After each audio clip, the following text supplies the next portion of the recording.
ప్రేక్షకులకి నమస్కారం. గోపురానికి స్వాగతం.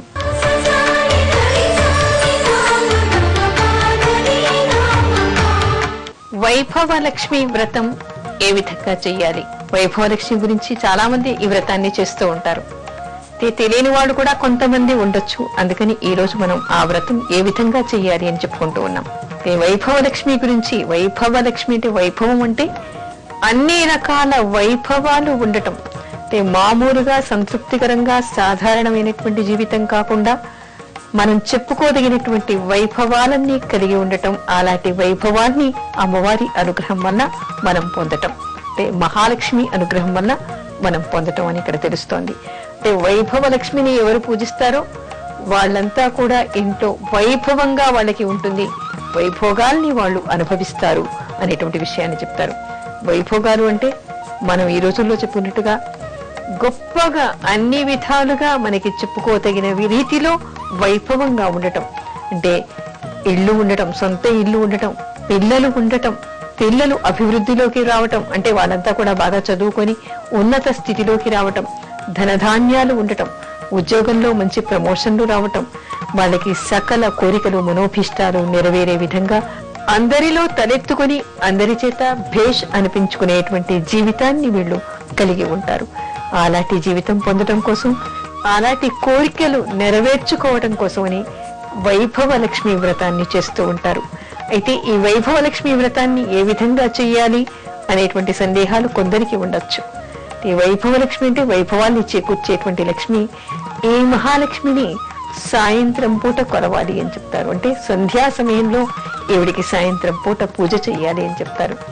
మామూలుగా అందరికీ తెలిసిందేమిటి, మనం ఏ రూపంలో మహాలక్ష్మిని కొలిచినా కూడా మనం ఆ రోజు పరిశుభ్రంగా ఉండాలి. ప్రాతకాలంలోనే లేచి మనం నియమ నిబంధనతో ఉండటం, ఆ తర్వాత ఉదయమే మనం తలార స్నానం చేయటం, ఇంటిని పరిశుభ్రంగా పెట్టుకోవడం, ఆ రోజు ఇంట్లో ఎలాంటి కలతలు కన్నీళ్లు లేకుండా ఇంట్లో సంతోషంగా అందరూ ఉండటం, సాయంత్రం వరకు ఉపవసించటం, సాయంత్రం పూట ఇంట్లోని సభ్యులంతా కూర్చుని, అదేవిధంగా బంధుమిత్రులు కానీ ఇరుగు పొరుగుల్ని కానీ మనకి తెలిసిన వాళ్ళని కానీ పిలుచుకొని అందరి సమక్షంలో అందరూ ఆనందంగా ఉన్న సమయంలో అక్కడ వైభవలక్ష్మిని కొలవాలి అంటారు.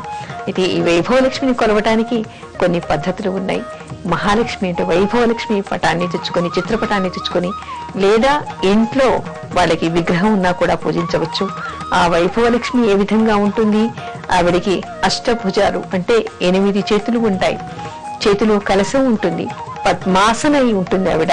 అదేవిధంగా ఆవిడికి ఇరువైపులా కూడా వైభవాభిషేకం చేస్తూ 2 గజాలు ఉంటాయి, అంటే ఏనుగులు ఉంటాయి. అలాంటి చిత్రపటాన్ని కానీ లేదా అలాంటి విగ్రహాన్ని కానీ పెట్టుకోవాలి. ఏ విధంగా పెట్టుకోవాలి? ఒక బల్ల మీద లేదా ఒక పీట మీద అష్టదళ పద్మాన్ని పెట్టుకుని ముగ్గును వేసి బియ్యం పిండితో పంచరంగులతో దాన్ని నింపేసి గోవు అడుగులని, అంటే గోవు అడుగు ముద్రలని పిండితో వేసి, ఆ తర్వాత దాని మీద ఒక గుడ్డను పరిచి దాని మీద ఒక కలశాన్ని పెట్టాలి. ఆ కలశంలో ఏమిటంటే ఇంట్లో ఉన్నటువంటి ఏదైనా ఒక నగని వేయాలి అనేటువంటి నియమాన్ని చాలా మంది పాటిస్తూ ఉన్నారు. అలాంటి నగను, ఉంగరం కానీ ఏదైనా లక్ష్మీ ప్రతిమ కానీ ఏదైనా గోల్డ్ గా ఉన్నటువంటి, అంటే బంగారంతో ఉన్నటువంటి సువర్ణాభరణాన్ని ఆ కలశంలో వేయటం. ఏది అందుబాటులో లేనటువంటి వాళ్ళు 3 పసుపు కొమ్ముల్ని దానిలో వేసి, ఆ తర్వాత ఆ కలశం చుట్టూ కూడా మామిడాకుల్ని పువ్వుల్ని కట్టి ఆ కలశం పైన ఒక పళ్ళెం పెట్టి దాని మీద ఈ మహాలక్ష్మి విగ్రహాన్ని కానీ లేదా పసుపుతో చేసినటువంటి బొమ్మని కానీ, అంటే పసుపుతో మనం గౌరీని చేస్తూ ఉంటాం కదా, ఆ విధంగా కానీ చేసి పెట్టుకోవచ్చు. దాని వెనుక వైభవలక్ష్మి చిత్రపటాన్ని కూడా పెట్టుకుని వైభవలక్ష్మి కథను చదివి ఆ తర్వాత అక్షతలు వేసుకుని అమ్మవారికి సువాసన కలిగినటువంటి పూలతో, ముఖ్యంగా ఆవిడికి ఇష్టమైనటువంటిది మారేడు దళాలు, కమలాలు, సువాసన కలిగినటువంటి మల్లెలు, జాజులు, సంపెంగలు, ఇలాంటి పువ్వులతో అమ్మవారిని అర్చించి అమ్మవారి సహస్రనామం కానీ లేదా అష్టోత్తరం కానీ చదివి ఈ కథను, వైభవలక్ష్మి వ్రత కథను చదువుకొని అక్షతలు వేసుకుని అందరికీ కూడా అక్షతలు ఇచ్చి పెద్దల ఆశీర్వచనాన్ని పొంది అమ్మవారికి పాలతో చేసినటువంటివి, శనగపిండితో చేసినటువంటి పిండి వంటకాల్ని నైవేద్యం పెట్టి వాయినాలు ఇచ్చి అందరి చేత ఆశీర్వచనం పొందాలి. ఆ విధంగా ఈ వ్రతాన్ని చెయ్యాలి అంటారు. ఆ రోజు బ్రహ్మచర్యం చెయ్యాలి, నేల మీద పడుకోవాలి లేదా నిష్ఠగా ఉండాలి. ఆ తర్వాత ఏమిటంటే ఈ వ్రతాన్ని చేసేటువంటి విధానాలు కూడా చాలా రకాలుగా మనకి కనిపిస్తూ ఉన్నాయి.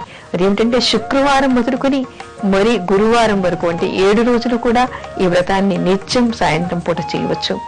లేదా కొంతమంది 16 శుక్రవారాలని, 9 శుక్రవారాలని, 40 శుక్రవారాలని వాళ్ళకున్న మనోభిష్టాన్ని బట్టి, వాళ్ళకున్నటువంటి వీలును బట్టి వాళ్ళు చేస్తూ ఉంటారు. ఆ విధంగా కూడా చేయవచ్చు. ఆ విధంగా చేసి ఆ తర్వాత ఉద్యాపన చేయాలి.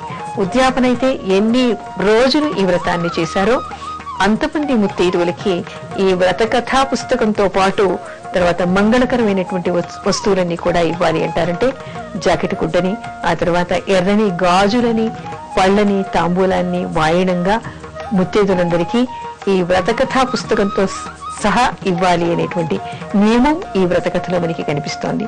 అలా అందరి ముత్తైదులకు కూడా ఇచ్చేసి ఆ తర్వాత వాళ్ళందరికీ భోజన తాంబూలాలు పెట్టి వాళ్ళందరి ఆశీర్వచనం తీసుకోవడంతో ఈ వ్రతానికి ఉద్యాపన అవుతుంది అనేటువంటి విషయం మనకి ఈ వ్రత కథలో తెలుస్తోంది.